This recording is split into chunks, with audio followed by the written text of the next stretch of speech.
국밥이나 파는 불쌍한 전처로 보였죠. 그런데 어쩌죠? 방금 당신이 목숨처럼 자랑하던 회사 의결권 90%가 내 이름으로 넘어왔는데 전 남편 강태주는 국밥집에서 일하는 서혜원을 보고 이혼 뒤 처참하게 몰락했다고 확신했다. 그는 사람들 앞에서 그녀의 얼굴에 물을 끼얹고 가난과 냄새를 비웃었다. 그러나 혜원이 기름 묻은 플라스틱 탁자 위에 올려놓은 서류 한 장은 태준이 쌓아 올린 왕국의 주인이 이미 바뀌었음을 알리고 있었다. 그가 하찮게 여긴 국밥집은 서울의 거대한 자금줄이 숨쉬는 곳이었고 혜원은 그 문을 지키는 종업원이 아니었다. 이혼하고 겨우 이런 데서 밥이나 나르는 거야. 강태주는 은성국밥의 낮은 문턱을 넘자마자 코끝을 찡그렸다. 검은 세단 2대가 좁은 골목 입구를 막고 있었고 그의 뒤에는 재무이사 윤세라와 수행비서 그리고 약속 장소를 잘못 찾은 게 아닌지 연신 휴대전화를 확인하는 임원 둘이서 있었다.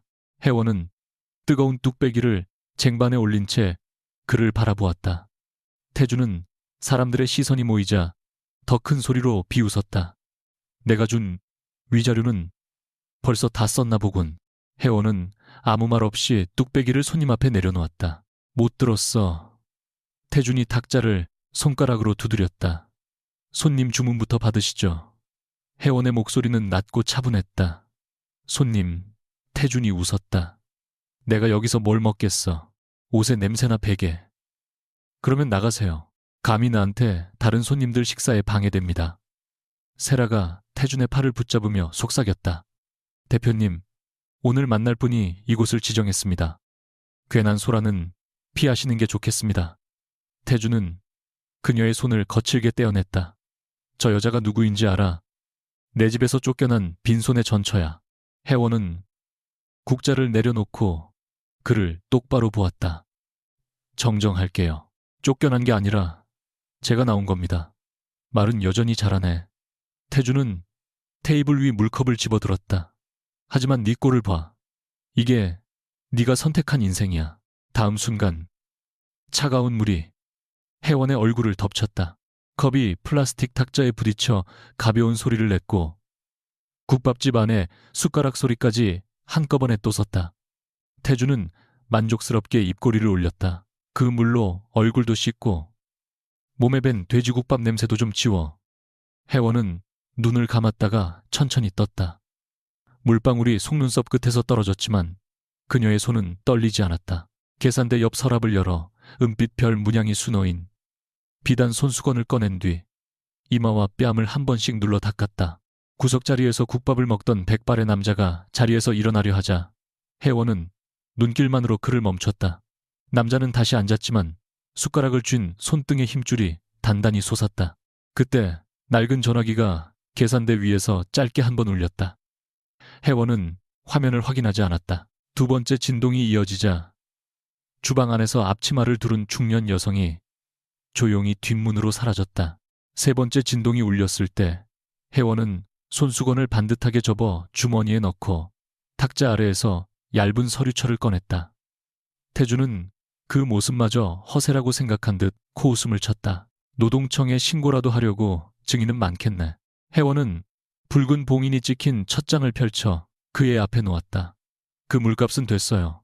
대신 당신 회사 의결권 90%로 받았으니까. 태준의 미소가 떠졌다. 뭐, 태성 모빌리티 전환권 실행 통지서예요. 혜원은 손끝으로 서명란을 가리켰다. 오늘 오전 9시를 기준으로 3개의 채권단이 교차부도 조항을 동시에 발동했습니다. 담보로 설정된 대표이사, 개인 지분과 우호 지분의 의결권은 전환 절차에 들어갔어요. 미친 소리 하지 마. 직접 읽으세요. 예전처럼 서명만 하고 넘기지 말고. 태주는 서류를 낚아채듯 집어들었다. 첫 줄을 읽을 때만 해도 얼굴에는 분노가 남아 있었지만 채권 번호와 담보 목록이 이어질수록 눈동자가 빠르게 흔들렸다. 그가 지난해 말 긴급 운영자금으로 끌어온 대출 물류 자회사 지분을 담보로 맡긴 브리지 자금 신규 배터리 공장 부지를 담보로 한 단기 채권까지 모두 적혀 있었다. 서로 다른 이름의 3호 채권사들이었지만 권리 양도 통지의 최종 수탁자는 하나였다. 은성자산관리. 대표 수익자 서혜원. 이건 조작이야. 태준이 서류를 탁자에 내리쳤다. 네가 어떻게 이런 걸 가지고 있어? 혜원은 흐트러진 종이를 다시 맞췄다. 당신이 팔았으니까요. 내가 너한테 뭘 팔아? 상환 능력보다 자존심을 먼저 팔았죠. 회사가 흔들릴 때마다 더 비싼 돈을 빌렸고 그때마다 지분을 담보로 내놨어요. 세라가 한 걸음 다가와 문서를 훑었다. 그녀는 태준보다 먼저 마지막 장의 날짜를 확인했고 입술의 핏기가 눈에 띄게 사라졌다. 대표님, 본사 법무팀에 바로 확인해야 합니다. 닥쳐.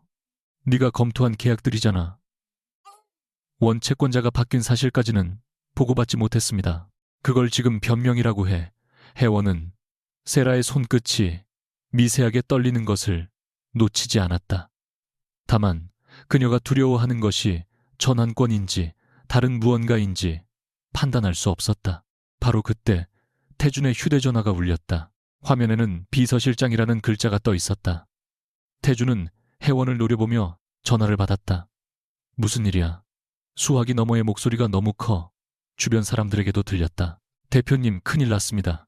제일신용과 한강파트너스가 동시에 기한이익 상실을 통보했습니다. 의결권 대리행사 금지 가처분도 준비 중이라고 합니다. 태준의 손에서 휴대전화가 미끄러질 뻔했다. 그는 황급히 기기를 귀에 다시 붙였다. 그게 왜 지금 발동돼? 이자 밀린 적 없어. 비서실장은 숨을 몰아쉬었다. 이자 문제가 아닙니다. 재무 약정 비율이 기준을 넘었고 어젯밤 대표님 명의로 승인된 성남공장 매각 결제가 핵심 자산 처분 제한 조항에 걸렸습니다. 세 번째 단기 대출도 오늘 오전 상환이 확인되지 않았습니다. 태준은 세라를 돌아보았다. 성남공장 매각은 유동성 확보를 위한 내부 조정이었어. 세라는 바로 대답하지 못했다. 혜원은 그 짧은 침묵을 기억해 두었다. 상환 계좌에 돈을 넣었잖아. 태준이 소리쳤다.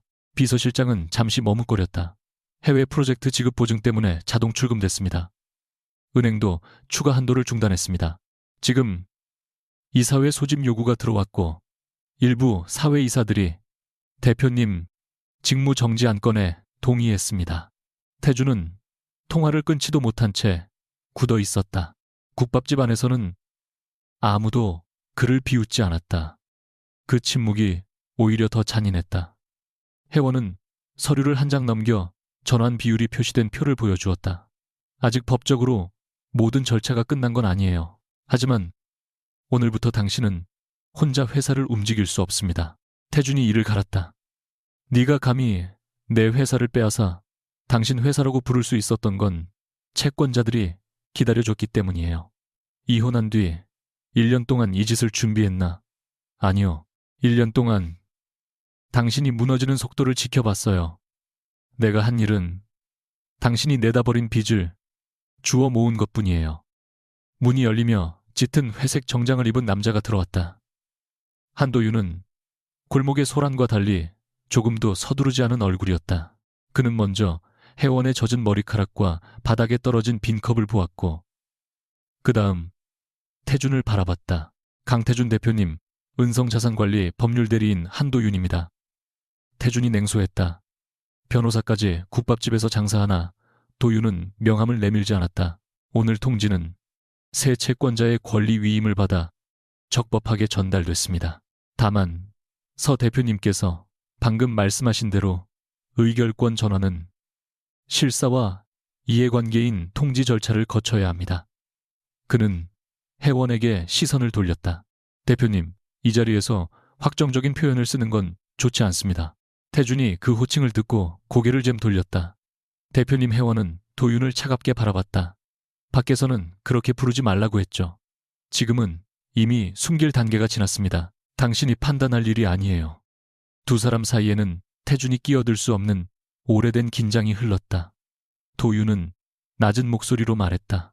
저는 절차를 지키라는 겁니다. 감정으로 권리를 행사했다는 공격을 받으면 은성의 전체가 흔들립니다. 혜원의 눈빛이 잠시 굳었다. 제가 감정적으로 보이나요? 도윤은 바닥에 물자국을 바라봤다. 지금은 누구라도 그렇게 만들고 싶어하는 상황입니다. 그 말은 보호이면서도 의심이었다. 혜원은 다시 손수건을 꺼내 손등에 남은 물기를 닦았다. 태주는 그 틈을 놓치지 않고 비웃었다. 보아하니 내 편도 널 못 믿는군. 혜원은 태준의 말에 대꾸하지 않았다. 대신 계산대 안쪽에서 새 종이를 꺼내 탁자 위에 놓았다. 그것은 태성 모빌리티 임직원 급여 지급 현황과 생산직 고용 유지 비용을 정리한 표였다. 도윤은 그 문서를 보고 눈빛이 아주 조금 달라졌다. 이걸 왜 가지고 있어? 태준이 물었다. 당신이 관심 두지 않으니까요. 직원들 핑계로 착한 척하지 마. 결국 회사를 삼키려는 거잖아. 회사를 삼킬 생각이었다면 공장 매각을 기다렸을까요? 오늘 아침 바로 청산 신청을 넣었겠죠. 혜원은 표의 한 줄을 손가락으로 짚었다. 성남 공장이 넘어가면 협력업체까지 합쳐 1,000명이 넘는 사람이 흔들려요. 그런데 당신은 주가를 사흘 버티려고 그 공장을 팔았습니다. 태준의 턱이 굳었다. 경영은 선택이야. 넌 주방에서 숫자 몇 개 봤다고 회사를 아는 척하지 마. 혜원은 아주 짧게 웃었다. 그 웃음에는 기쁨이 없었다. 당신이 대표이사 보고서에 넣었던 현금 흐름표 내가 만들었어요. 첫 투자 유치 때 은행이 거절한 담보 구조도 내가 다시 짰고요. 그런데 당신은 이사회에서 내가 꽃꽂이만 했다고 말했죠. 태준의 표정이 흔들렸다가 곧 굳어졌다. 부부 사이에 도와준 걸 경력이라고 우기나. 그 한마디가 혜원의 가장 오래된 상처를 정확히 찔렀다. 국자를 쥔 손이 처음으로 아주 미세하게 떨렸다. 도윤은 그것을 보았고 태준은 보지 못했다. 혜원은 천천히 손을 놓았다. 그래서 이번에는 제 이름으로 했어요. 당신이 다시는 지울 수 없게. 세라는 상황을 정리하려는 듯 휴대전화를 들고 문 쪽으로 물러났다. 혜원은 그녀가 통화 버튼을 누르기 전 말했다. 윤 이사님, 성남공장 매각 상대 회사가 다운홀딩스 맞죠? 세라의 움직임이 멈췄다. 태준이 눈살을 찌푸렸다. 그걸 네가 어떻게 알아? 계약 상대의 실소유주가 윤 이사님 외삼촌이라는 것도 압니다. 국밥집의 공기가 다시 얼어붙었다. 세라는 곧바로 표정을 가다듬었다. 확인되지 않은 의혹으로 명예를 훼손하지 마세요. 혜원은 고개를 끄덕였다. 그래서 아직 의혹이라고만 부르는 겁니다. 정식 실사에서 밝혀지겠죠. 태준은 세라를 바라보았지만 그녀는 시선을 피하지 않았다. 오히려 침착하게 말했다. 대표님, 지금 중요한 건 저 여자의 공격을 막는 겁니다. 내부 분열은 원하는 결과를 줄 뿐이에요. 태준은 잠시 망설이다. 다시 혜원을 향해 몸을 돌렸다. 그 순간 혜원은 확신했다. 태준은 진실보다 자신을 안심시키는 말을 선택할 것이다. 늘 그랬듯이 오늘 밤 안에 이 서류를 무효로 만들겠다. 태준이 이를 악물었다. 네가 어디서 돈을 구했든 누구 뒤에 숨었든 상관없어. 내 회사에 손대면 너도 같이 무너져. 혜원은 차분히 답했다. 저는 누구 뒤에도 숨지 않았어요. 그때 구석에 앉아있던 백발의 남자가 계산을 마치고 일어났다. 그는 혜원 앞에서 아주 작게 허리를 숙인 뒤 말했다. 국물이 오늘도 좋았습니다, 회주님. 태준의 눈이 커졌다. 남자는 더 설명하지 않고 지팡이를 짚으며 뒷문으로 사라졌다. 태준은 방금 들은 호칭의 뜻을 이해하지 못한 얼굴로 혜원과 닫힌 문을 번갈아 바라봤다. 혜원은 낡은 앞치마의 매듭을 풀었다. 태준은 그것을 자신에게 던질 거라 생각했는지 반사적으로 어깨를 움츠렸지만 혜원은 앞치마를 벽의 못에 반듯하게 걸었다. 그 사소한 동작이 그의 위협보다 더 단단해 보였다. 당신이 만나기로 한 은성 쪽 책임자 아직 안 왔다고 생각하죠? 혜원이 물었다. 태준은 대답하지 못했다. 오늘 약속 시간은 11시였어요. 장소는 은성국밥, 상대는 은성자산관리의 최종 의사결정권자. 그녀는 벽시계를 올려다봤다. 시침과 분침이 정확히 11시를 가리키고 있었다. 도윤이 서류 가방에서 회의 위임장을 꺼내 탁자 위에 놓았다. 위임장 맨 아래에는 은성의 임시회주, 서혜원이라는 이름과 붉은 인장이 선명했다. 태준의 얼굴에서 마지막 핏기마저 사라졌다.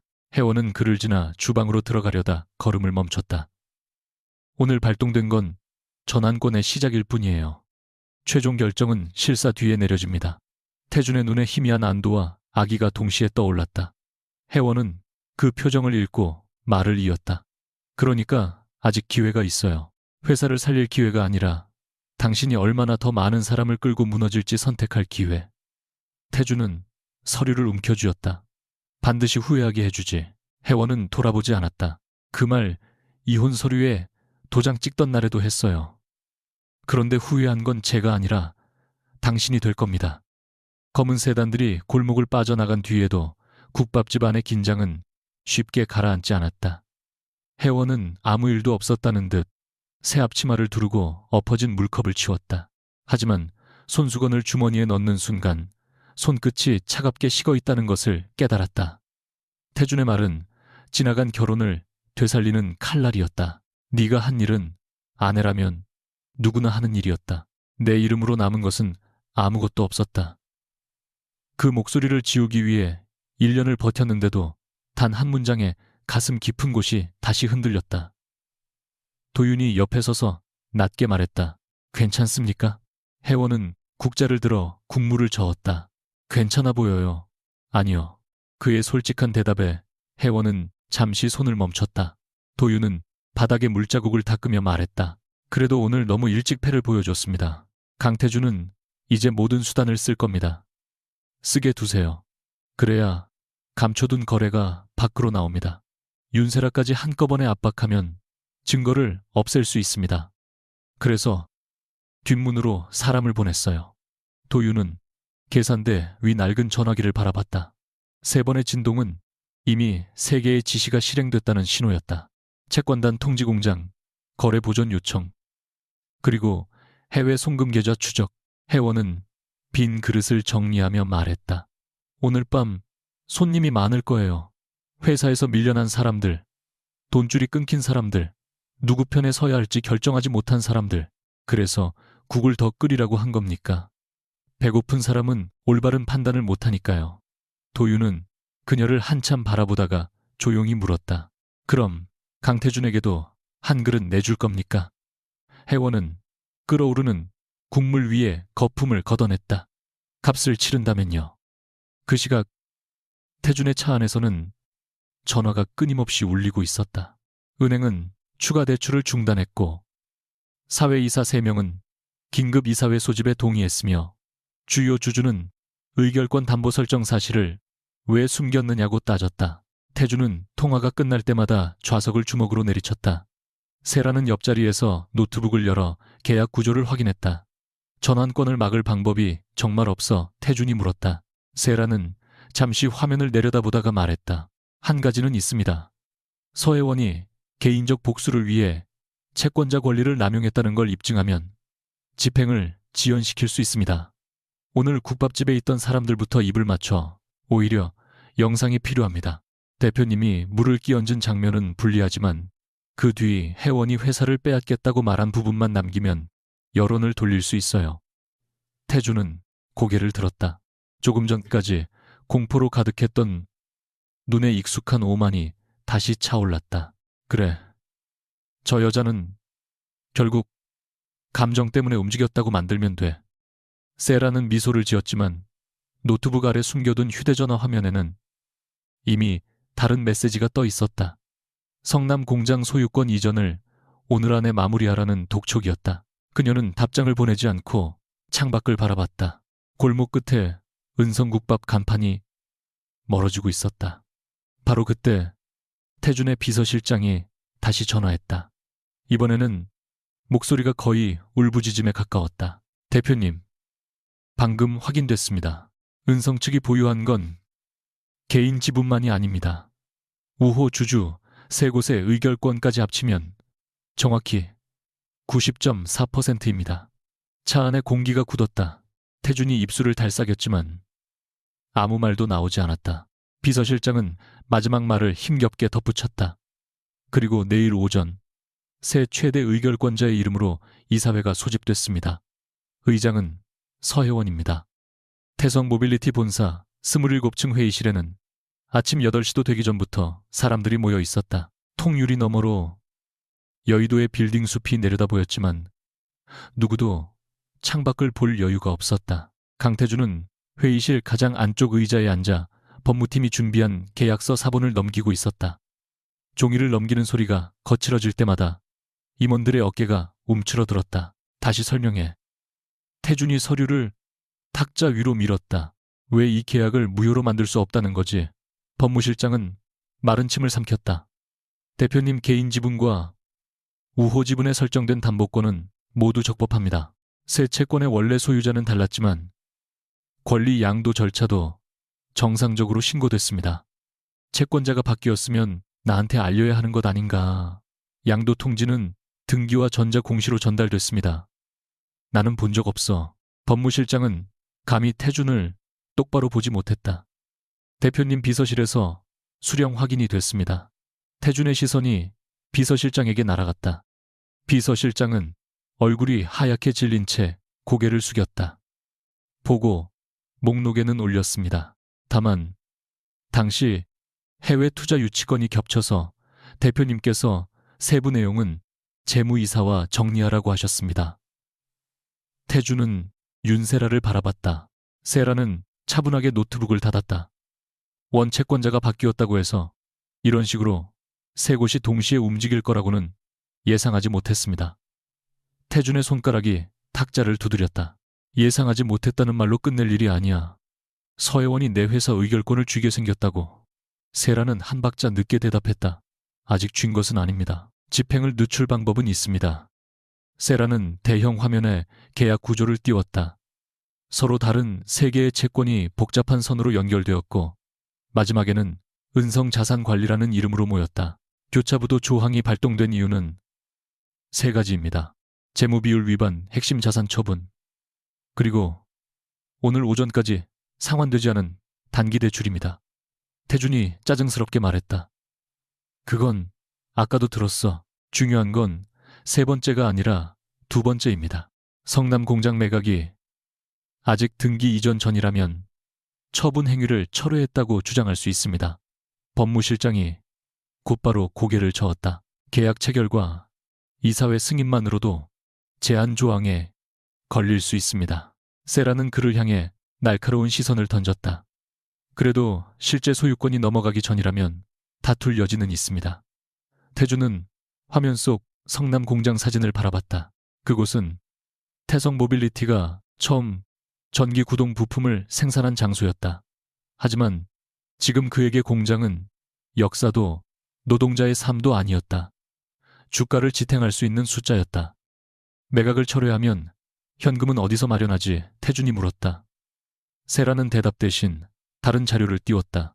서울외곽연구동과 물류, 자회사, 지분, 그리고 회사 소유의 한남동 게스트하우스가 차례로 나타났다. 비핵심 자산을 먼저 정리하면 됩니다. 태준의 얼굴이 굳었다. 게스트하우스는 해외 투자자와 유명 인사들을 접대하며 자신의 성공을 과시하던 장소였다. 연구동은 언론 발표용 신기술 센터로 홍보해 온 곳이었다. 그건 안 돼. 태준은 즉시 잘라 말했다. 지금 그 자산들을 내놓으면 시장이 우리가 망했다고 생각할 거야. 시장은 이미 의심하고 있습니다. 그래도 성남 공장을 팔아. 생산 라인은 다른 곳으로 옮기면 돼. 법무실장이 다시 경고했다. 대표님, 그 결정을 유지하면 전환권 발동을 막기 더 어려워집니다. 태준은 턱을 들었다. 회사를 살리는 건 법무팀이 아니라 나야. 내가 판단한다. 같은 시각, 은성국밥의 뒷방에는 12명이 낮은 탁자를 둘러싸고 앉아 있었다. 벽에는 오래된 메뉴판과 누렇게 바랜 사진 몇 장이 걸려 있었고 그 아래에는 수십 년 동안 수기장부를 보관한 철제 서랍장이 줄지어 놓여 있었다. 겉보기에는 작은 식당의 창고였지만 서울에서 급전이 움직이는 순간마다 이 방의 전화가 먼저 울렸다. 서혜원은 가장 끝자리에 앉지 않았다. 그녀는 어머니 오복자가 생전에 사용하던 가운데 자리를 비워둔 채 그 옆에 앉았다. 장만식이 손가락으로 탁자를 두드리며 입을 열었다. 강태준의 채권을 사들이는데 은성회의 자금이 얼마나 들어갔는지 알고 있습니까? 회원은 앞에 놓인 장부를 펼쳤다. 원금 기준으로 전체 운용자산의 6%가 조금 넘습니다. 개인적인 복수를 위해 쓰기에는 큰 돈이군요. 개인적인 복수였다면 이렇게 오래 나눠서 매입하지 않았습니다. 그 말만 믿으라는 겁니까? 방 안의 시선이 한꺼번에 회원에게 모였다. 도윤은 벽 가까이에 서서 아무 말도 하지 않았다. 그의 침묵은 회원에게 지지보다 감시처럼 느껴졌다. 장만식은 계속 말했다. 오 회주님은 돈보다 신용을 먼저 봤습니다. 그런데 새 회주가 첫 번째로 한 일이 전 남편 회사의 목을 조르는 일이라면 바깥에서 은성회를 뭐라고 보겠습니까? 회원은 장부를 덮었다. 제가 강태준의 목을 조른 게 아닙니다. 임원아, 후들, 아이먼, 그는 회사가 감당하지 못할 만큼 빚을 늘렸고 계약을 읽지 않은 채 지분을 담보로 내놨습니다. 그래서 결국 원하는 게 뭡니까? 회사를 빼앗는 겁니까? 그 남자를 무릎 꿇리는 겁니까? 질문은 날카로웠다. 회원은 바로 대답하지 못했다. 그 짧은 침묵을 장만식은 놓치지 않았다.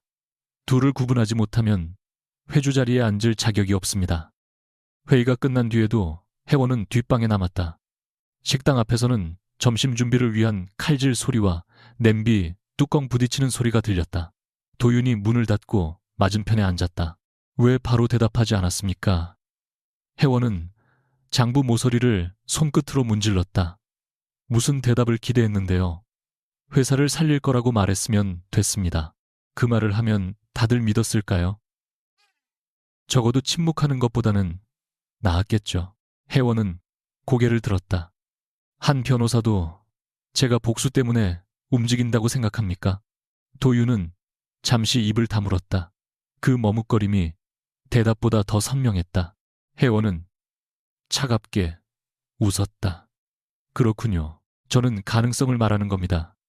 감정이 없는 사람이 어디 있습니까? 그럼 당신은요? 오 회장님이 남긴 조직이 망가질까봐 저를 감시하는 겁니까? 아니면 과거의 채권자들에게 복수하려는 겁니까? 도윤의 눈빛이 굳었다. 회원은 자신이 선을 넘었다는 것을 알았지만 물러서지 않았다. 당신은 늘 절차를 말하지만 사실 아무도 믿지 않잖아요. 저도, 이 조직도, 심지어 당신 자신도. 도윤은 낮게 숨을 내쉬었다. 의심하지 않아서 무너진 가족을 본 적이 있습니다. 저도 믿었기 때문에 무너졌어요. 두 사람 사이에 오래된 통증이 맞부딪혔다. 도윤은 결국 시선을 피하지 않은 채 말했다. 그래서 더 분명해야 합니다. 강태준을 벌주는 것과 태성 모빌리티를 살리는 건 같은 일이 아닙니다. 회원은 대답 대신 서랍에서 직원 명부를 꺼냈다. 수백 명의 이름과 급여일 부양가족, 수장기 근속 여부가 빼곡히 적혀 있었다. 저도 알고 있습니다. 그래서 이걸 조사한 겁니다. 회원은 오전 내내 태성 모빌리티의 자금 흐름을 다시 확인했다. 은성회가 확보한 계약서만으로는 회사 내부의 실제 지급 순서를 알 수 없었기에 그녀는 퇴직한 회계팀 직원과 협력업체 대표들에게 직접 연락했다. 점심 무렵 한 통의 암호화된 메일이 도착했다. 성남 공장 매각 결제서와 부속 합의서였다. 표면상 매수자는 다운홀딩스였지만 계약에는 매각 후 생산 설비를 다른 법인에 재임대한다는 조항이 포함돼 있었다. 임대료는 기존 유지비의 2배가 넘었다. 회원은 문서 끝에 자문료 항목을 오래 바라봤다. 거액의 성공 보수가 한 해외 자문사로 지급되도록 되어 있었고 그 자문사의 국내 연락 책임자는 윤세라의 대학 동기였다. 이건 단순한 현금 확보가 아니네요. 도윤이 옆에서 말했다. 공장을 싸게 넘긴 뒤 다시 비싸게 빌리는 구조입니다. 회사는 현금을 잠깐 얻지만 장기적으로는 더 큰 비용을 떠안습니다. 회원은 서류를 내려놓았다. 강태준이 이걸 알고도 승인했을까요? 몰랐다고 해도 책임은 피할 수 없습니다. 그는 숫자가 불리하면 보고서를 끝까지 읽지 않았어요. 자신이 듣고 싶은 결론이 나올 때까지 사람을 바꿨죠. 혜원의 목소리에는 분노보다 피로가 배어 있었다. 도윤은 그녀의 옆 얼굴을 살폈다. 그래도 그를 아직 이해하려고 합니까? 이해하는 것과 용서하는 건 달라요. 하지만 이해하려다 결정이 늦어질 수 있습니다. 혜원은 고개를 돌려 그를 바라봤다. 결정을 빨리 내리는 게 늘 옳은 건 아니에요. 당신은 너무 쉽게 사람을 위험 요소로 분류합니다. 도윤은 아무 말도 하지 못했다. 혜원은 다시 화면으로 시선을 돌렸지만 자신이 왜 그의 판단에 이토록 예민해지는지 설명할 수 없었다. 오후 2시 태주는 사회이사들과 화상회의를 열었다. 화면 속 이사들은 의결권 전환과 유동성 위기에 대한 설명을 요구했지만 태주는 모든 책임을 외부 세력에게 돌렸다. 서혜원은 개인적인 원한으로 우리 회사의 채권을 집중 매입했습니다. 전형적인 적대적 인수 시도입니다. 한 사회이사가 물었다. 그렇다면 왜 회사는 채권자가 누구인지도 모른 채 같은 조건의 대출을 반복해서 받았습니까? 태준의 목소리가 높아졌다. 당시에는 성장 속도를 유지하기 위해 필요한 선택이었습니다. 성장입니까? 손실을 감추기 위한 차입입니까? 화면 아래쪽에서 누군가 서류를 넘기는 소리가 났다. 태주는 이를 악물었다. 지금 중요한 건 과거를 따지는 게 아닙니다. 외부 공격을 막는 겁니다. 그때 세라가 메모 한 장을 태준 앞으로 밀었다. 성남 공장 매각을 오늘 안에 종결해야 한다는 내용이었다. 태준은 회의가 끝나자마자 세라를 따로 불렀다. 등기 이전까지 얼마나 걸려? 오늘 밤 전자서류를 접수하면 내일 오전에는 효력이 발생합니다. 진행해. 세라는 잠시 망설였다. 대표님, 이 결정은 전환권 발동에 결정적 근거가 될 수 있습니다. 태주는 차갑게 말했다. 아까는 철회할 수 있다고 했잖아. 철회가 유리하다고 말씀드렸습니다. 그런데 공장을 팔지 않으면 내일 급여도 못 줘. 주가가 떨어지면 은행들이 남은 한도까지 회수할 거고. 태주는 창밖을 바라봤다. 내가 지금 겁먹고 물러났다는 인상을 주면 끝이야. 세라는 그 말에서 회사보다 자기 체면을 먼저 지키려는 본심을 읽었다. 그러나 그녀는 말리지 않았다. 알겠습니다. 서류를 마무리하겠습니다. 혜원은 저녁 무렵 태성모빌리티 노동조합 간부에게서 전화를 받았다. 공장 매각 소문이 퍼졌고 현장에서는 구조조정 명단이 돌고 있다는 내용이었다. 혜원은 곧바로 은성의 회의실로 돌아가 임시 운용 명령서를 작성했다. 전환 절차가 확정될 때까지 공장 운영자금을 별도 계정에 예치하고 급여와 협력업체 대금이 다른 채무보다 먼저 지급되도록 하자는 내용이었다. 장만식은 문서를 읽고 고개를 저었다. 아직 우리가 경영권을 가진 것도 아닙니다. 채권자 보호조항 안에서 긴급 운영자금은 공급할 수 있습니다. 그 돈이 회수되지 않으면요. 제가 가진 수익권을 우선 손실로 설정하겠습니다. 방안이 술렁였다. 도윤도 놀란 얼굴로 혜원을 바라봤다. 은성회에서 혜원이 개인적으로 상속받은 수익권은 그녀의 유일한 확정 자산이었다. 장만식이 낮게 물었다. 전 남편 회사 직원들을 위해 자기 몫을 담보로 내놓겠다는 겁니까? 혜원은 흔들리지 않았다. 강태준의 잘못 때문에 직원들이 급여를 못 받는 건 막아야 합니다. 그런 선택이 회주의 의무라고 생각합니까? 아니요. 제가 이 회사를 가져오려 한다면 감당해야 할 책임이라고 생각합니다. 장만식은 한동안 그녀를 바라보다 서명란 앞에 도장을 놓았다. 좋습니다. 단 오늘 밤 공장 매각이 실행되면 상황은 달라집니다. 그 순간부터 우리는 단순한 채권자가 아니라 경영권 분쟁의 당사자가 됩니다. 혜원은 주저하지 않고 자신의 이름을 적었다. 그 선택으로 그녀는 태준을 무너뜨릴 기회뿐 아니라 자신의 재산까지 위험에 올렸다.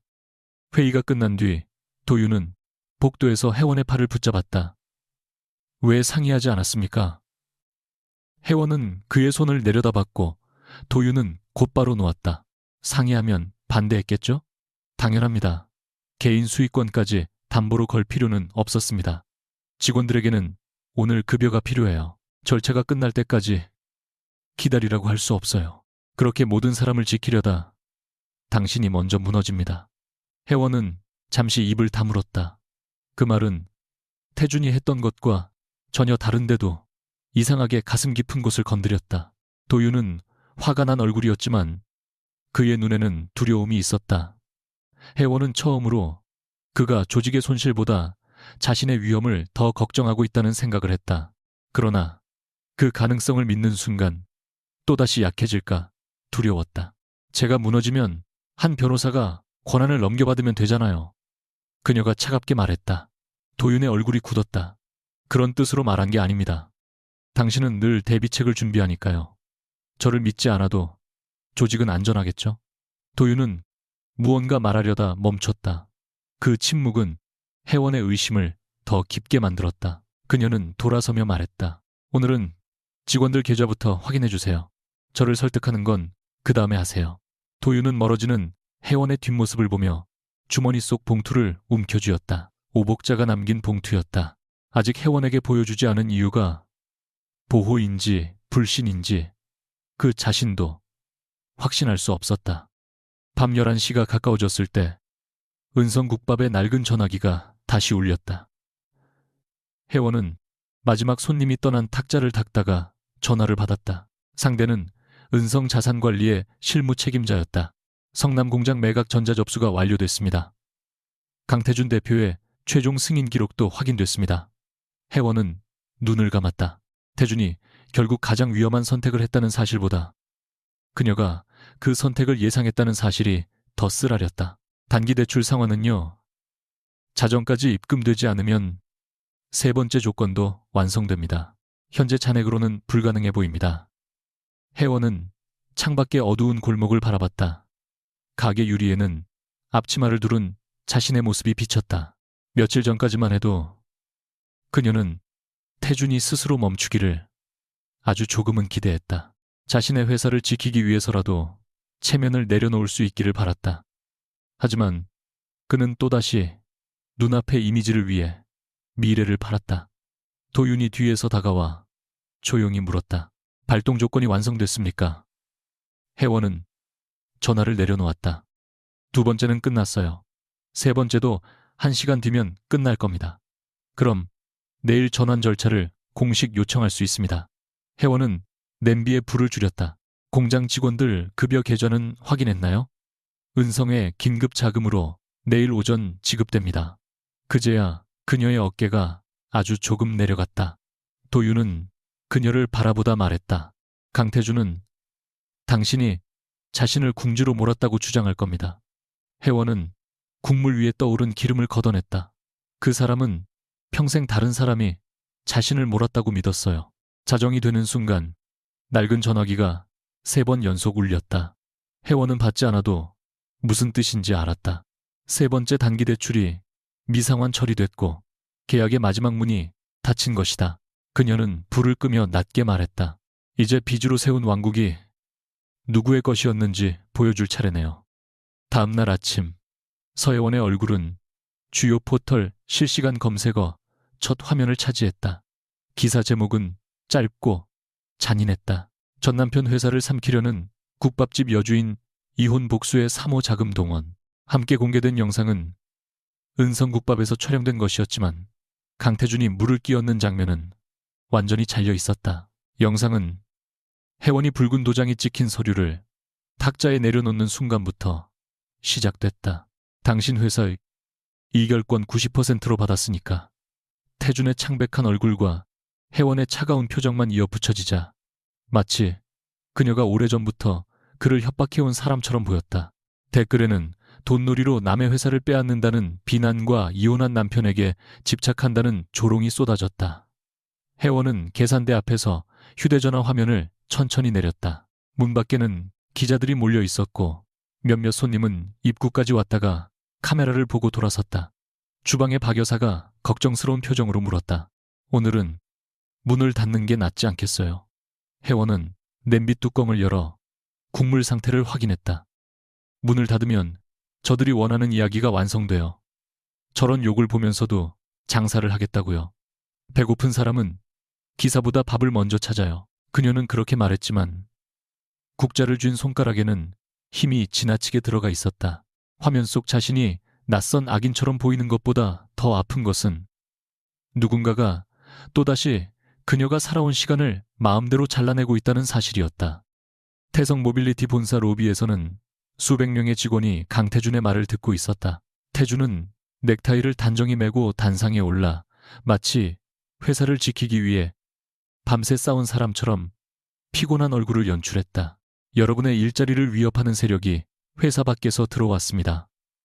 개인적인 원한으로 채권을 사들인 사람이 우리 공장과 기술을 팔아넘기려 합니다.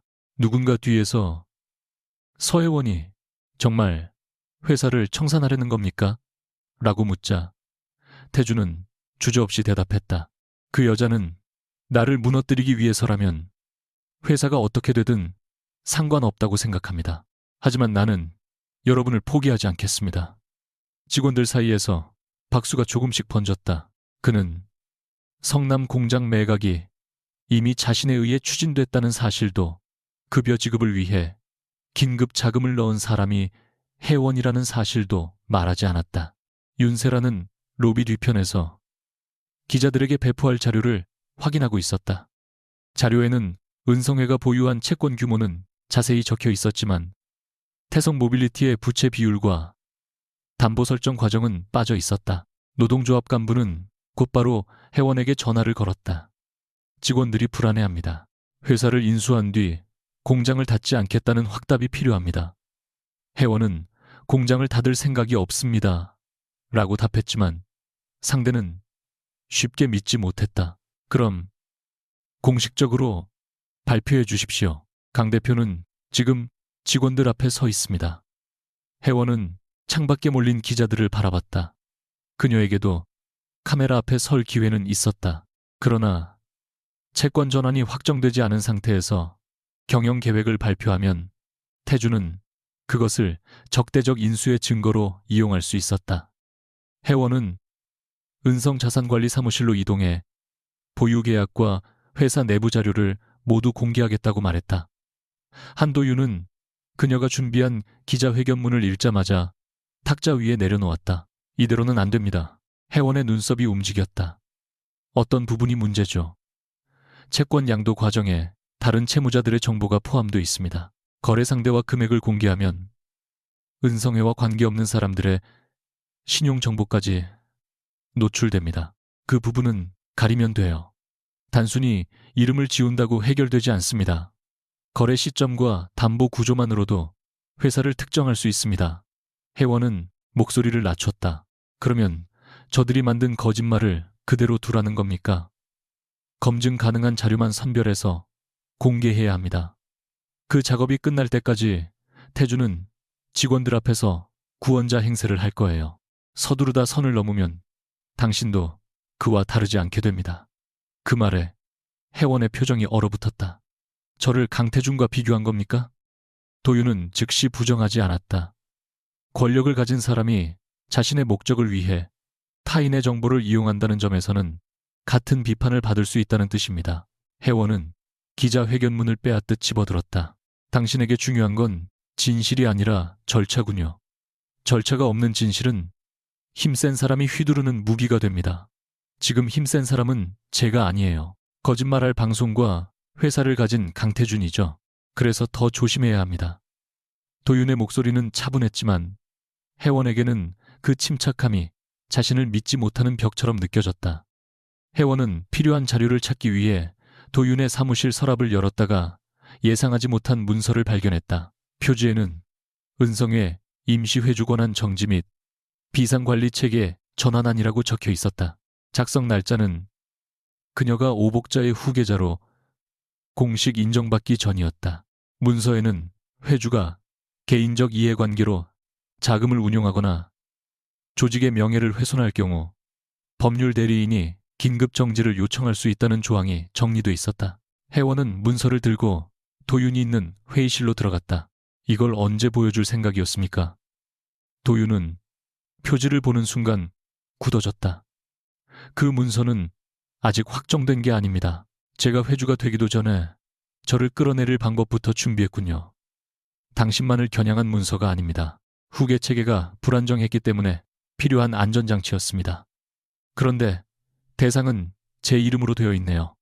도윤은 잠시 눈을 감았다가 말했다. 나는 사채업자의 판단 하나로 가족이 무너지는 걸 봤습니다. 아버지는 빚을 남기고 도망갔고 어머니는 매일 모르는 사람들 앞에서 무릎을 꿇었습니다. 오 회장님이 우리 빚을 정리해주지 않았다면 나도 여기 없었겠죠. 그래서 압니다. 돈을 빌려주는 사람의 선의만 믿어서는 안 된다는 걸. 혜원은 그의 고백에서 상처를 느꼈지만 위로할 수 없었다. 그래서 제가 그 사채업자가 될 거라고 생각했습니까? 그럴 가능성이 누구에게나 있다고 생각했습니다. 결국 저는 당신에게 사람이 아니라 위험 요소였네요. 도윤이 다급히 말했다. 지금은 다릅니다. 혜원은 씁쓸하게 웃었다. 지금도 다르지 않으니까 이 문서를 숨겼겠죠.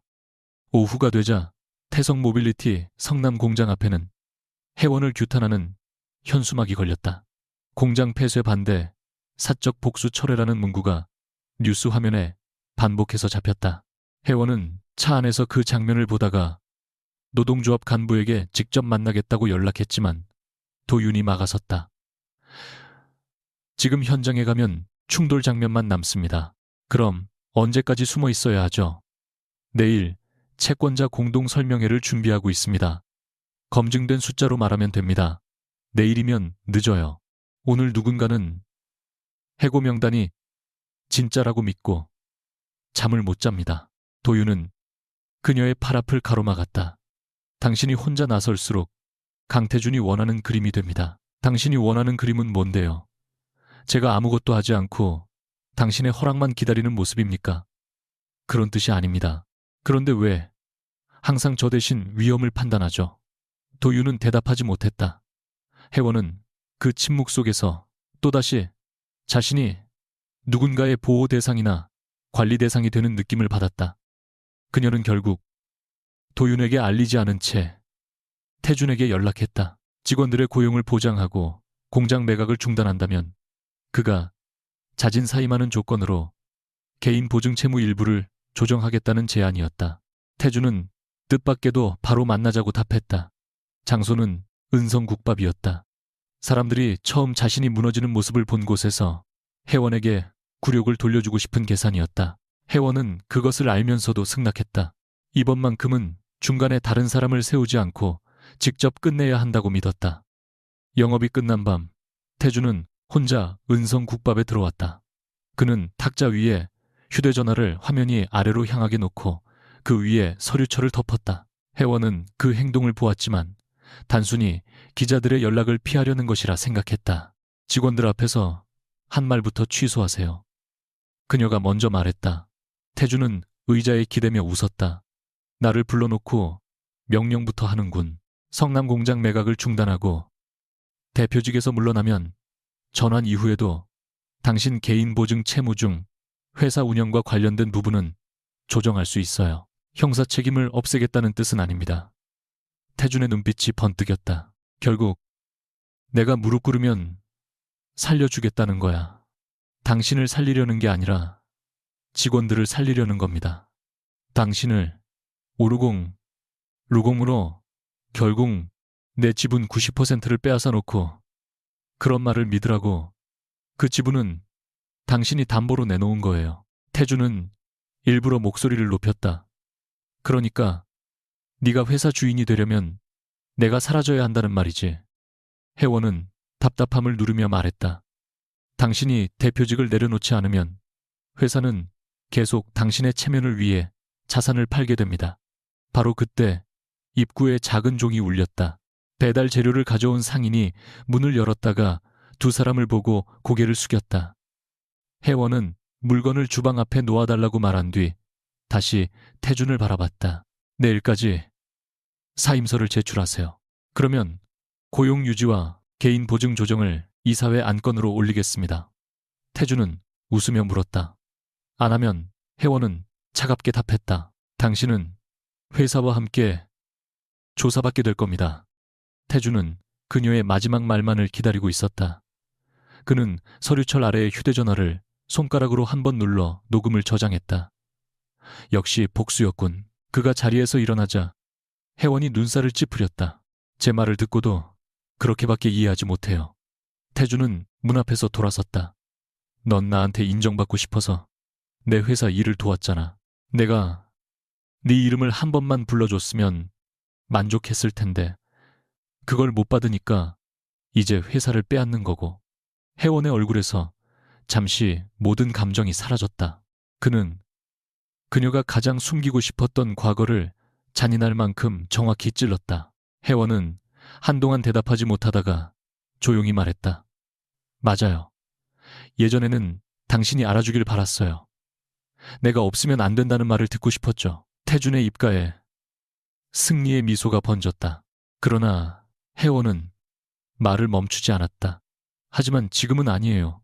지금 내가 원하는 건 당신이 더 이상 다른 사람의 삶을 담보로 자신을 증명하지 못하게 하는 겁니다. 다시 입구에 종이 울렸다. 태준이 문을 열고 나가는 소리와 배달 상자가 밀리는 소리가 겹쳤다. 혜원은 그가 떠난 뒤 빈 의자를 바라봤다. 한때 사랑했던 사람에게 마지막으로 진실을 설명하면 아주 작은 이해라도 얻을 수 있으리라 기대한 자신이 어리석게 느껴졌다. 그 선택이 얼마나 비싼 대가를 부를지는 아직 알지 못했다. 태주는 차에 타자마자 녹음 파일을 윤세라에게 보냈다. 세라는 회사 비상사무실에서 음성 편집 전문가와 기다리고 있었다. 앞부분은 모두 빼세요. 개인 보증을 조정해주겠다는 말도 삭제하고 사임하지 않으면 조사받게 된다는 부분을 남기세요. 전문가는 파형을 확인하며 물었다. 중간에 문 종소리가 2번 들어갑니다. 문장을 붙이면 같은 종소리가 연속으로 들릴 수 있습니다. 세라는 짜증스럽게 말했다. 뉴스에서 누가 그런 걸 듣습니까? 배경음을 낮추세요. 그녀는 편집된 파일을 확인한 뒤 기자에게 전달했다.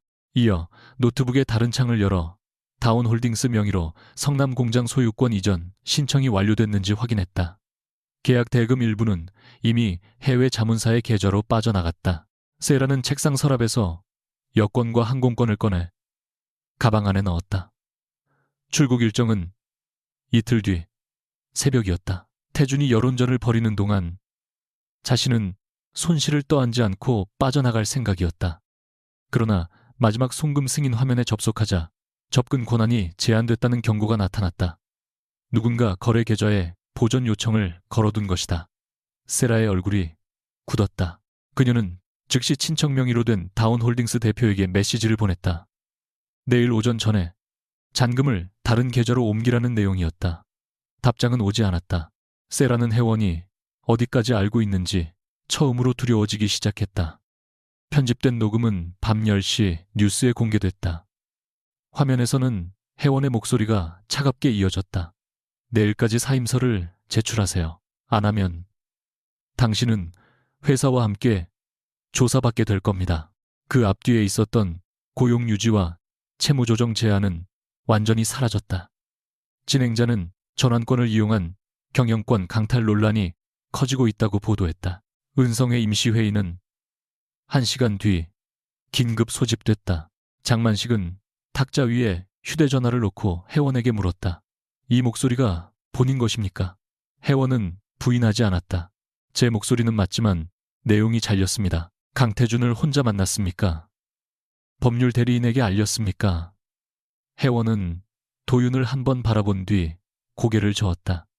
장만식의 얼굴이 굳었다. 고개를 그럼에 왜 그런 선택을 했습니까? 그가 물러나면 직원들을 보호할 수 있다고 판단했습니다. 그 판단에 개인 감정이 전혀 없었다고 말할 수 있습니까? 혜원은 대답하려 했지만 목소리가 쉽게 나오지 않았다. 태준이 던진 말이 다시 떠올랐다. 자신을 인정해달라는 마음이 정말 완전히 사라졌는지 그녀도 확신할 수 없. 음성 원본을 확보하기 전에는 어떤 판단도 내려서는 안 됩니다. 장만식은 냉정하게 답했다. 한 변호사가 만든 비상관리 전환안에 따르면 회주의 개인적 이해관계가 조직 전체를 위험하게 할 가능성만으로도 임시 정지가 가능합니다. 혜원은 그 문서가 결국 자신을 겨누는 칼이 되어 돌아왔음을 깨달았다. 표결은 오래 걸리지 않았다. 12명 중 7명이 회원의 권한을 임시 정지하는 데 찬성했다. 최종 전환권 행사는 은성의 공동관리 체계로 넘어갔고 회원은 모든 자금 집행과 대회 명령에서 배제됐다. 장만식은 인장을 회수하며 말했다. 진실이 확인될 때까지의 조치입니다. 회원은 반발하지 않았다. 자신을 방어하기 위해 다른 채무자들의 정보를 공개할 수도 있었지만 그 순간 도윤이 했던 말이 떠올랐다. 진실도 힘센 사람이 휘두르면 무기가 된다는 말이었다. 그녀는 결국 입을 다문 채 자리에서 일어났다. 복도에서 도윤이 따라와 말했다. 내가 이 결정을 막을 방법을 찾겠습니다. 회원은 멈추지 않았다. 당신이 준비한 절차대로 된 것뿐이잖아요. 이런 식으로 쓰라고 만든 문서가 아닙니다. 문서는 만든 사람의 의도대로만 움직이지 않아요. 빚도 마찬가지고요. 도윤이 그녀 앞을 막아섰다. 당신을 끌어내리려던 게 아닙니다. 지키려 했습니다. 회원은 처음으로 목소리를 높였다. 저를 지키겠다는 사람들은 왜 항상 제 손부터 묶죠? 도윤의 얼굴에 고통이 스쳤지만 회원은 더 이상 바라보지 않았다. 그녀는 계단을 내려가 은성국밥으로 돌아왔다. 벽에 걸려있던 앞치마를 다시 두르자 회주를 상징하던 붉은 인장이 사라진 자리가 유난히 허전하게 느껴졌다. 가게의 작은 텔레비전에서는 강태준의 긴급 기자회견이 생중계되고 있었다. 그는 수십 개의 마이크 앞에서 침착한 표정으로 말했다. 오늘 은성의 내부에서도 서혜원 씨의 권한 남용을 인정하고 직무를 정지했습니다. 태성 모빌리티는 사적인 복수로부터 회사를 지켜냈습니다.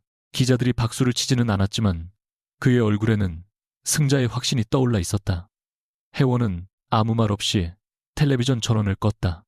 박 여사는 손님 없는 홀을 둘러보며 물었다. 이제 어떻게 해야 해요?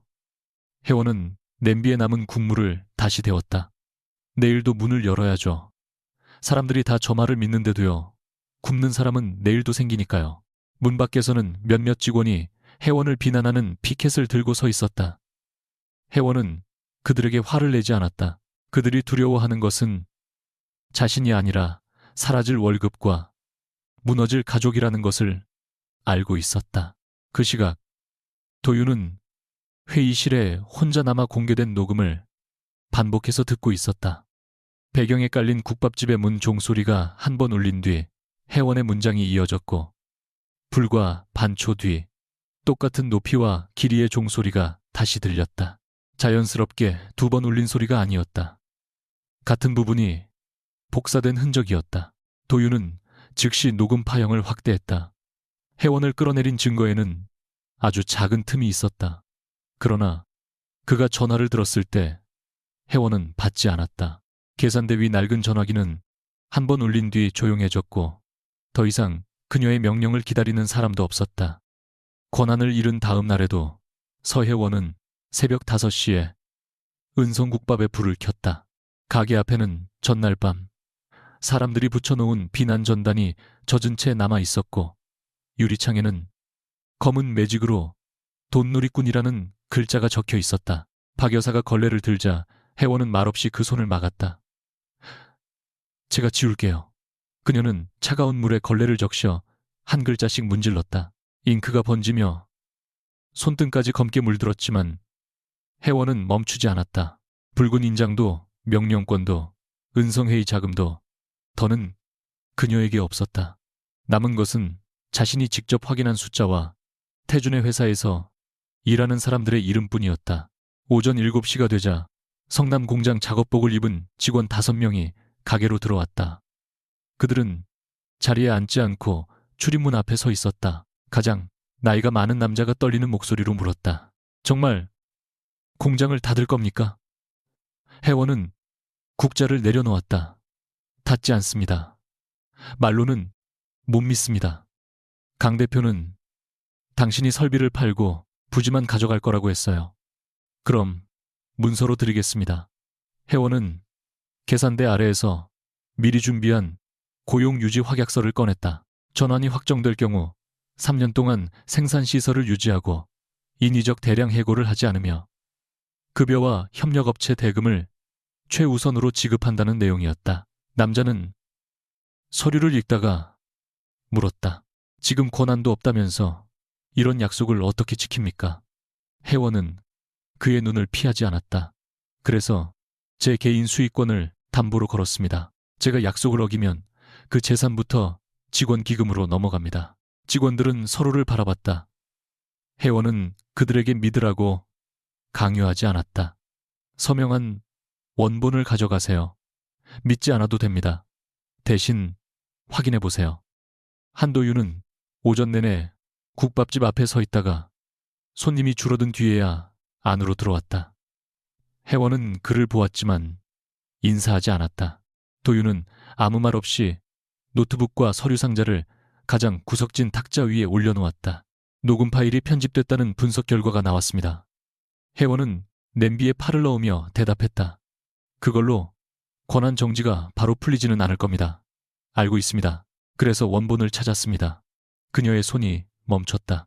도윤은 국밥집 출입문 위에 달린 오래된 방범 카메라 기록을 화면에 띄웠다. 영상에는 음성이 없었지만 태준이 휴대전화를 탁자 위에 놓는 순간과 두 번의 문 종소리 사이의 시간이 정확히 남아 있었다. 이어 그는 배달업체 차량의 블랙박스 음원을 보여줬다. 상인이 문을 열었던 순간 가게 안대와 일부가 차량의 열린 창문을 통해 녹음돼 있었다. 내일까지 사임서를 제출하세요. 그러면 고용 유지와 개인 보증 조정을 이사회 안건으로 올리겠습니다. 혜원의 원래 말이 분명하게 들렸다. 도윤은 화면을 닫지 않은 채 말했다. 당신이 협박한 게 아니라 조건부 협상을 제안했다는 걸 증명할 수 있습니다. 혜원은 그제야 그를 바라봤다. 이걸 찾으려고 밤을 부숴요. 당신에게 사과하려고 찾은 건 아닙니다. 진실을 바로잡으려고 찾았습니다. 둘은 다른 일인가요? 도윤은 잠시 침묵했다. 그가 늘 숨기던 감정이 피곤한 얼굴 위로 드러났다. 다릅니다. 사과는 제가 해야 할 일이고 증거는 당신이 받아야 할 권리입니다. 그는 가방에서 비상관리 전환한 원본을 꺼내 탁자에 놓았다. 이 문서를 만든 건 당신을 통제하려고 한 일이 맞습니다. 보호라는 말로 포장했지만 결국 믿지 못한 겁니다. 혜원은 문서를 내려다봤다. 이제 와서 없던 일로 만들 수는 없어요. 알고 있습니다. 그래서 오늘 은성회에 제 권한을 내려놓겠다고 통보했습니다. 혜원은 놀랐지만 표정으로 드러내지 않았다. 당신이 빠지면 누가 법률 대응을 합니까? 다른 변호사가 맡을 수 있습니다. 도망치는 건가요? 도윤의 눈빛이 흔들렸다. 남아있으면 또 당신 대신 판단할까봐 물러나는 겁니다. 혜원은 그 말을 듣고도 쉽게 마음을 열 수 없었다. 그는 자신을 위해 자리를 포기했지만 그것조차 또 다른 일방적 결정처럼 느껴졌다. 당신은 끝까지 혼자 정하네요. 도윤이 굳었다. 혜원은 앞치마를 벗어 의자에 놓았다. 권한을 내려놓는 게 책임이라고 생각합니까? 당신이 만든 문서 때문에 제가 끌려 내려왔고 이제 그 결과를 보지 않고 떠나겠다고요. 떠나려는 게 아닙니다. 그럼 남아서 증명하세요. 저를 믿는다는 걸 말로 하지 말고 제가 잘못된 선택을 할 때도 제 손을 묶는 대신 사실을 보여주세요. 도윤은 혜원을 오래 바라봤다. 두 사람 사이에 남아있던 분노가 쉽게 사라진 것은 아니었다. 그러나 처음으로 그는 그녀의 선택을 대신 교정하려 하지 않았다. 알겠습니다. 사퇴 통보는 보류하겠습니다. 대신 오늘 회의에서 모든 걸 공개하겠습니다. 비상관리 문서도 내가 그 문서를 만든 이유도. 혜원은 고개를 끄덕였다. 그리고 제 편을 들지 마세요. 무슨 뜻입니까? 숫자의 편을 드세요. 그게 결국 제 편이라면 그때 받아들이겠습니다. 도윤은 아주 작게 웃었다. 당신답군요. 당신답군요. 혜원은 차갑게 대답했지만 목소리는 전보다 부드러웠다. 오후 1시 태성 모빌리티 채권자 공동설명회가 본사 대회의실에서 열렸다. 강태준은 단상 중앙에 앉아 자신감 있는 표정을 유지하려 했지만 눈 밑의 그늘은 짙었다. 윤세라는 그 옆자리에 앉지 않았다. 그녀의 자리는 비어 있었고 휴대전화도 꺼져 있었다.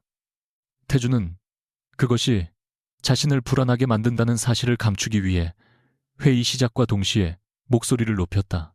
권한 정지된 사람이 왜 여기에 있습니까? 혜원은 채권자 자격으로 배정된 뒷줄자리에 앉았다.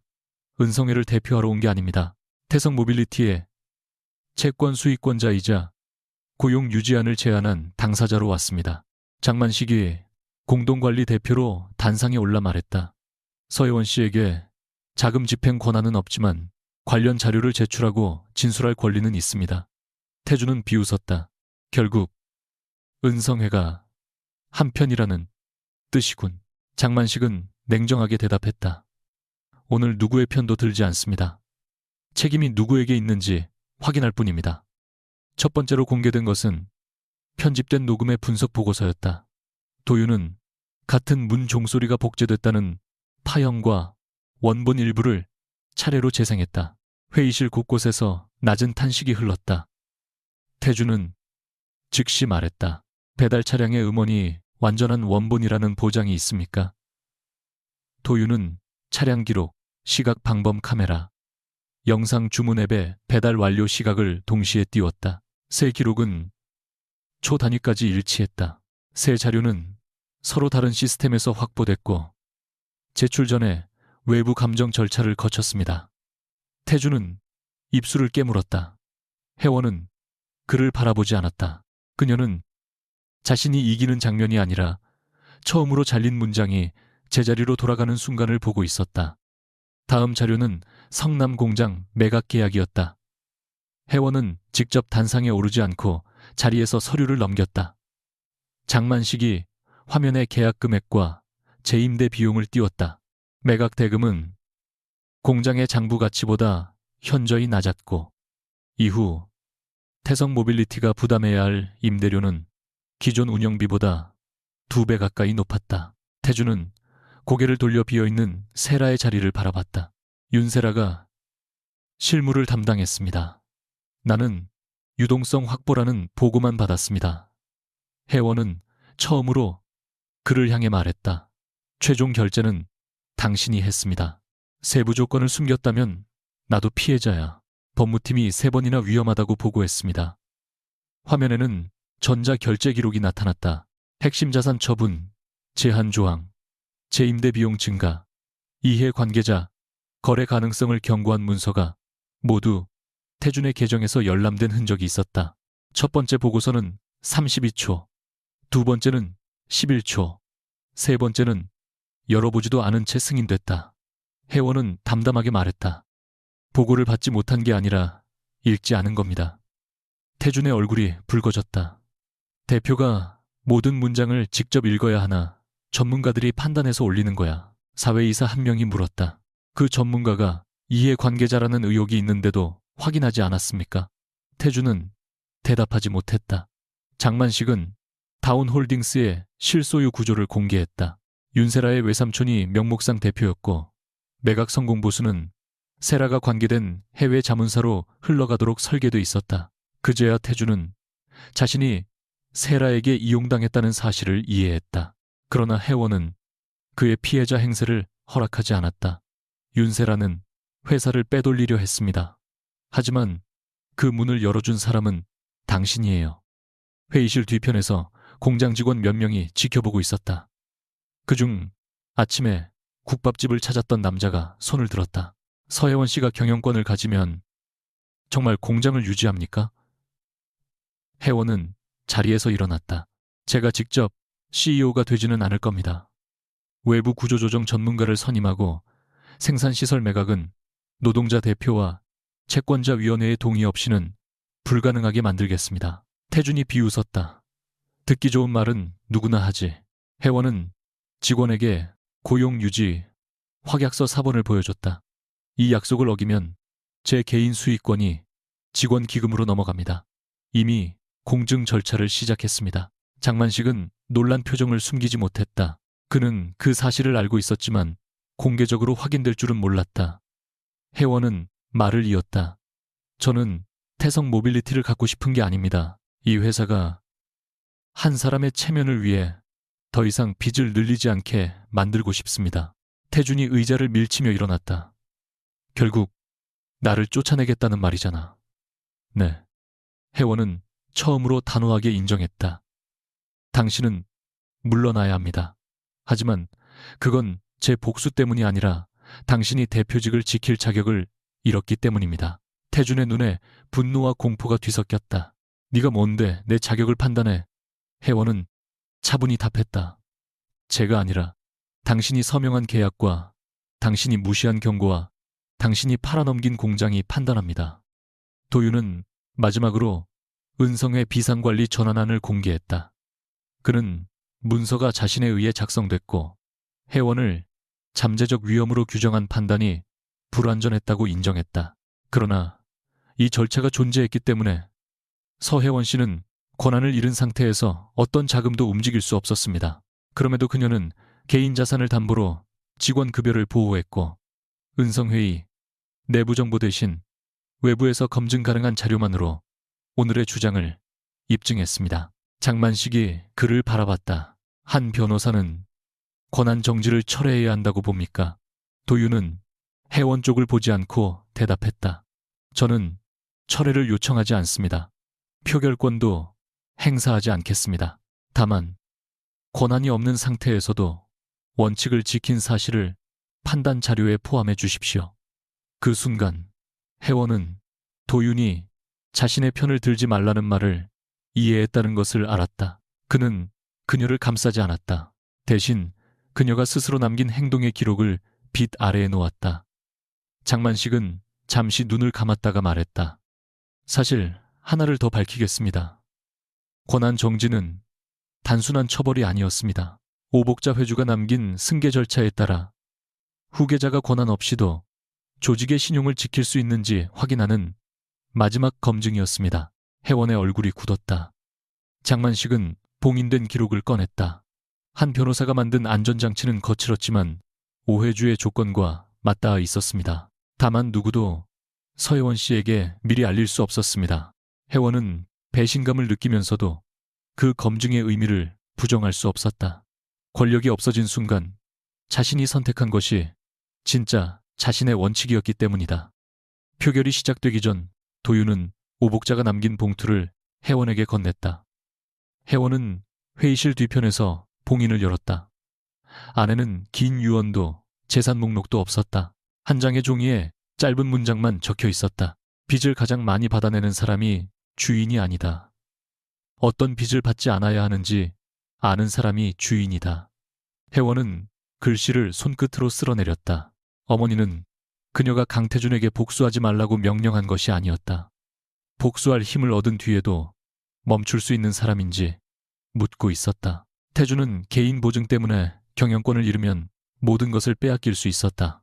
혜원은 그가 한때 자신을 빈손으로 내쫓았던 날을 떠올렸다. 서류 가방 하나만 들고 현관을 나서던 자신의 뒷모습, 문이 닫힌 뒤 들렸던 웃음, 아무것도 남지 않았다는 공포, 같은 두려움을 그에게 돌려주는 것은 쉬웠다. 하지만 그것이 자신의 승리인지 태준을 닮아가는 시작인지 알 수 없었다. 혜원은 새 제안서를 작성했다. 태준의 대표직과 의결권은 박탈하되 회사 운영과 직접 관련된 개인 보증은 조사 협조와 자산 반환을 조건으로 조정한다는 내용이었다. 사치성 자산과 횡령 의혹 부분은 보호하지 않았다. 그는 거리로 내몰리지 않겠지만 다시는 타인의 노동 위에 왕처럼 설 수도 없었다. 최종 표결 결과 교차 부도에 따른 채권 전환과 의결권 이전은 12명 중 10명의 찬성으로 승인됐다. 은성에는 우호 채권자와 함께 태성 모빌리티 의결권 90.4%를 확보했다. 이어 열린 임시이사회에서는 강태준의 대표이사 해임 안건이 가결됐다. 태준은 의사봉이 내려오는 소리를 듣고도 한동안 움직이지 않았다. 자신이 앉아있던 중앙의자가 더 이상 자신의 자리가 아니라는 사실을 이해하지 못한 사람처럼 보였다. 경호 직원이 아니라 오래 함께 일한 비서실장이 다가와 조용히 출입 카드를 반납해달라고 말했다. 태준은 카드를 움켜쥔 채 혜원을 노려봤다. 처음부터 이걸 원했지. 혜원은 새 대표석에 앉지 않았다. 그녀는 직원들이 있는 뒤편에 서 있었다. 예전에는 당신이 내 가치를 인정해 주길 원했어요. 태준의 표정이 잠시 흔들렸다. 지금은 당신의 인정이 없어도 제가 누구인지 압니다. 그 말은 태준에게 내린 형벌이면서 혜원이 자신에게 돌려준 이름이었다. 태준은 무언가 더 말하려 했지만 끝내 입을 닫고 회의실을 나갔다. 문이 닫힌 뒤 혜원은 환호하지 않았다. 대신 성남 공장 매각 중지 명령과 급여 지급 승인서에 먼저 서명했다. 가장 먼저 살려야 할 것은 자존심이 아니라 사람들이었다. 회의가 끝난 밤 혜원은 은성국밥으로 돌아왔다. 도윤은 가게 앞에서 기다리고 있었지만 안으로 들어오지 않았다. 혜원이 문을 열자 그가 물었다. 권한 복귀 표결도 통과됐습니다. 내일부터 다시 회주입니다. 혜원은 불을 켜며 말했다. 오늘은 그냥 국밥집 주인으로 있고 싶어요. 도윤은 조심스럽게 안으로 들어왔다. 혜원은 냄비에 남은 국물을 데우고 그 앞에 한 그릇을 놓았다. 사과는 아직 받아들이지 않았어요. 알고 있습니다. 다시는 저를 지킨다는 이유로 제 선택을 숨기지 마세요. 약속하겠습니다. 혜원은 그를 바라봤다. 약속보다 기록을 믿는 사람이잖아요. 도윤은 서류 가방에서 자신의 사임서를 꺼내 반으로 찢었다. 그럼 이걸 기록으로 남기죠. 도망가지 않겠습니다. 혜원의 입가에 아주 희미한 미소가 스쳤다. 그때 낡은 전화기가 울렸다. 실무 책임자의 목소리가 다급하게 들렸다. 윤세라가 출국을 시도하고 있습니다. 다운홀딩스 계좌에서도 잔금 이동이 시작됐습니다. 혜원은 국자를 내려놓았다. 전쟁이 끝난 줄 알았던 순간 마지막 책임자가 도망치려 하고 있었다. 그녀는 도윤에게 코트를 건네며 말했다. 이제 남은 빚을 정리하러 가야겠네요. 도윤은 코트를 받으면서도 먼저 묻지 않았다. 어디로 갈지, 무엇을 할지 그녀가 결정하기를 기다렸다. 혜원은 가게 불을 끄고 문을 잠갔다. 골목 끝에는 은성회의 검은 차가 아니라 평범한 택시 한 대가 서 있었다. 그녀는 그 차를 향해 걸으며 낮게 말했다. 이번에는 누구도 대신 선택하지 않아요. 윤세라도 강태준도 저도 각자 한 선택의 값을 치르게 될 겁니다. 새벽 2시 인천국제공항 출국장 앞에서 윤세라는 탑승권을 움켜쥔 채 자동 출입국 심사대로 걸어가고 있었다. 짙은 모자와 마스크로 얼굴을 가렸지만 걸음은 지나치게 빨랐다. 그녀가 여권을 판독기에 올리는 순간 붉은 안내등이 켜졌다. 공항 직원이 다가와 잠시 기다려달라고 말했고 뒤이어 금융감독 조사관과 경찰이 모습을 드러냈다. 세라는 곧바로 휴대전화를 꺼냈지만 다운홀딩스 계좌는 이미 지급 정지 상태였다. 전날 은성애가 제출한 보전 요청과 태성모빌리티 감사위원회의 긴급 신고가 연결되면서 해외 송금이 중단된 것이다. 혜원과 도윤은 멀리 떨어진 대기구역에서 그 장면을 지켜봤다. 세라는 혜원을 발견하자 마스크를 벗어 던졌다. 당신이 이길 것 같아. 강태준도 다 알고 있었어. 나 혼자 만든 일이 아니야. 혜원은 가까이 다가가지 않았다. 그건 조사에서 밝히세요. 오늘 여기 온 건 당신을 조롱하려고가 아니라 도망치지 못하게 확인하려고 온 겁니다. 세라의 얼굴이 일그러졌다.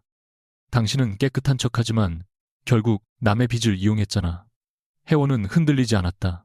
맞아요. 그래서 내가 한 선택도 모두 기록으로 남길 겁니다. 권력을 썼다면 책임도 함께 져야 하니까요. 조사관이 세라를 데려가자 그녀는 끝까지 태준의 이름을 외쳤지만 혜원은 뒤돌아보지 않았다. 태성 모빌리티 특별감사는 한 달 동안 이어졌다. 윤세라는 이해관계가 얽힌 회사를 통해 성남 공장을 낮은 가격에 넘기고 성공보수를 해외로 빼돌리려 한 혐의로 수사를 받았다. 강태준은 세라가 작성한 자료를 제대로 검토하지 않았다고 주장했지만 최종 승인 기록과 반복된 경고 무시는 사라지지 않았다. 그는 횡령을 직접 지시했다는 증거에선 벗어났으나 이사회 보고 누락과 허위 공시회사 자산을 담보로 한 무리한 개인 지배권 방어에 책임을 져야 했다. 혜원은 채권자 대표로서 그에게 두 가지 선택을 제시했다.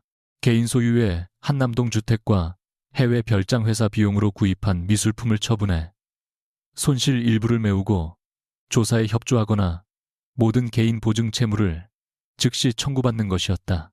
태주는 처음에는 모욕이라며 거부했지만 며칠 뒤 변호사 없이 은성국밥을 찾아왔다. 비가 내린 뒤에 골목은 축축했고 한때 그를 태우고 다니던 검은 세단 대신 오래된 택시가 가게 앞에 멈췄다.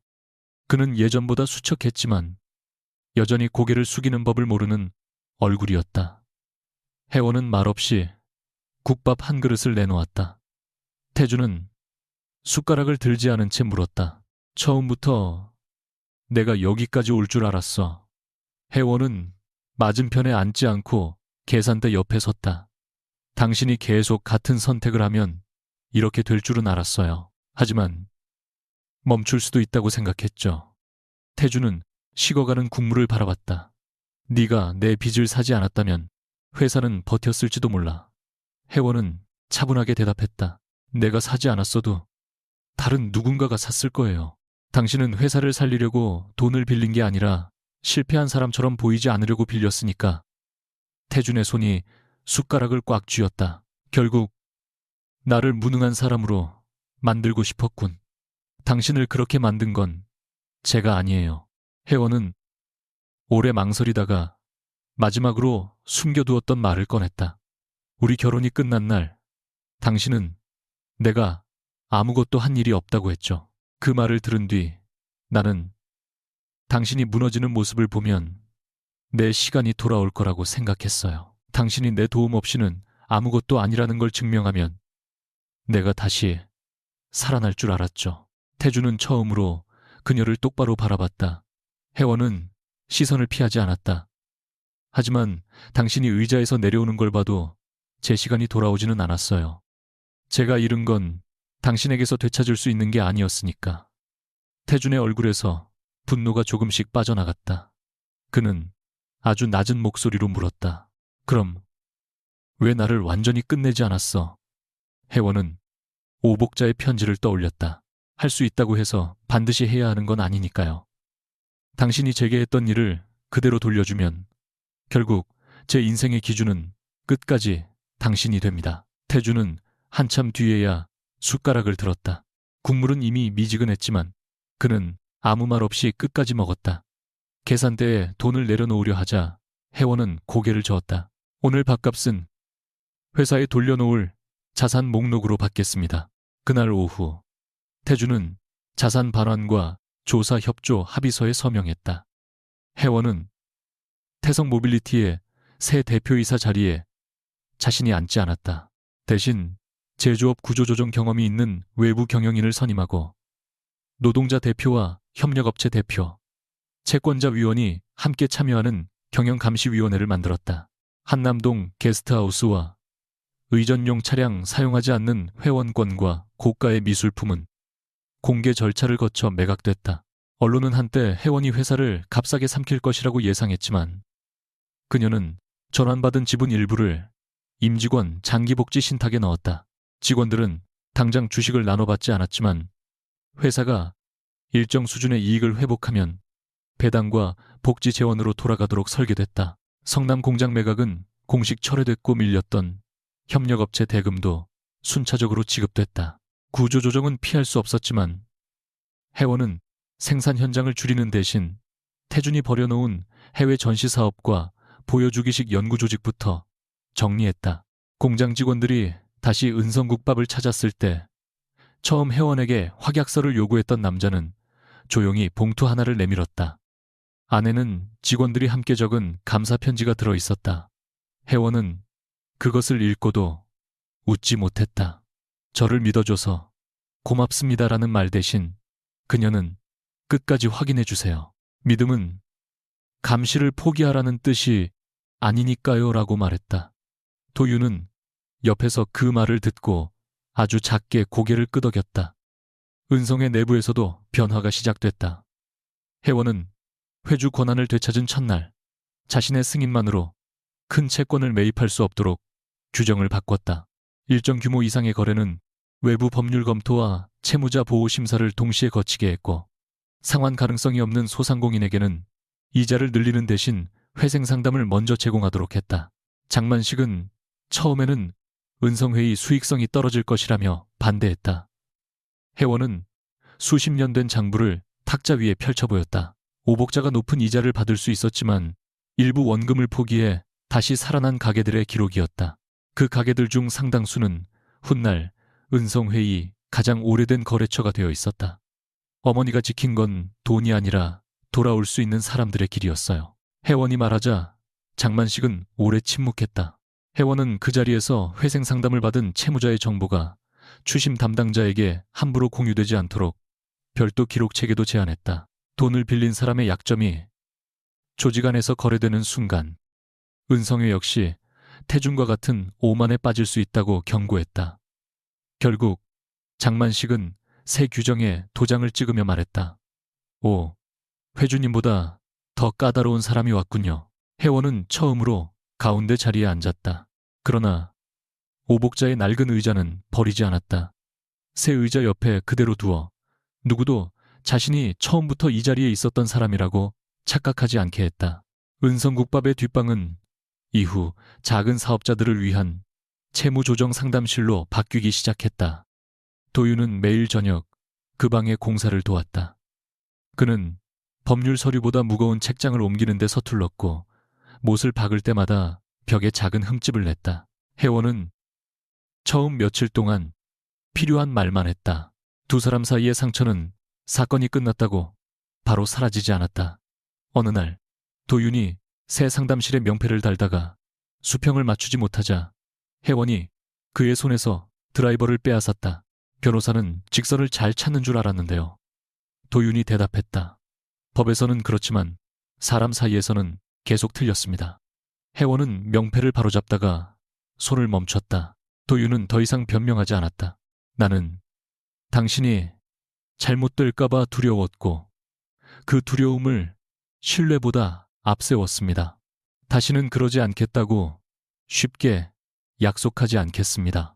대신 의심이 생기면 숨기지 않고 말하겠습니다. 당신이 내 판단을 거절해도 권한을 빼앗지 않겠습니다. 회원은 한동안 그를 바라보다가 물었다. 제가 틀린 선택을 하면요. 결과를 설명하고 설득하겠습니다. 그래도 당신이 선택하면 불법이 아닌 한 그 결과를 함께 감당하겠습니다. 그 대답은 완벽하지 않았지만 그래서 믿을 수 있었다. 회원은 드라이버를 다시 건넸다. 그럼 이 명패부터 함께 책임지세요. 또 삐뚤어지면 제가 혼자 고치지 않을 겁니다.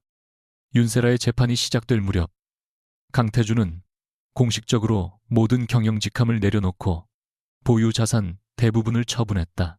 그는 구속을 피했지만 일정 기간 기업 임원으로 복귀할 수 없었고 손실 회복을 위한 민사 합의에도 참여해야 했다. 언론은 한때 그를 몰락한 황제라고 불렀지만 회원은 그 표현을 좋아하지 않았다. 황제였던 적이 없는 사람이 황제의 자리를 잃었다고 쓰는 것은 또 다른 허영을 만들어주는 일이었다. 몇 달 뒤 태주는 성남 공장을 찾아 직원들 앞에서 짧게 사과했다. 공장 정문 앞에서 그는 한동안 안으로 들어가지 못했다. 과거에는 자신의 차가 도착하면 직원들이 먼저 길을 비켜주었지만 이제 누구도 그를 특별하게 대하지 않았다. 그는 방문증을 작성하고 보안 교육을 받은 뒤에야 자신이 한때 지배한다고 믿었던 현장에 들어갈 수 있었다. 처음에는 법률 합의의 일부로 시작한 일이었지만 그는 준비된 원고를 내려놓고 자신이 경고를 읽지 않았으며 회사보다 자신의 체면을 먼저 지켰다고 인정했다. 누구도 박수치지 않았다. 몇몇은 등을 돌렸고 몇몇은 끝까지 그의 말을 들었다. 회원은 그 자리에 가지 않았다. 사과를 받을 사람은 자신만이 아니었기 때문이다. 그날 저녁 태주는 국밥집 앞에 서 있다가 안으로 들어오지 않고 돌아갔다. 유리창 너머로 회원과 직원들이 함께 웃는 모습을 본 뒤였다. 회원은 그를 보았지만 부르지 않았다. 용서와 재회는 같은 말이 아니었다. 그가 자신의 삶을 다시 세우는 일은 이제 그의 몫이었다. 겨울이 시작될 무렵 은성국밥의 뒷방에는 작은 책상 4개와 상담용 의자가 놓였다.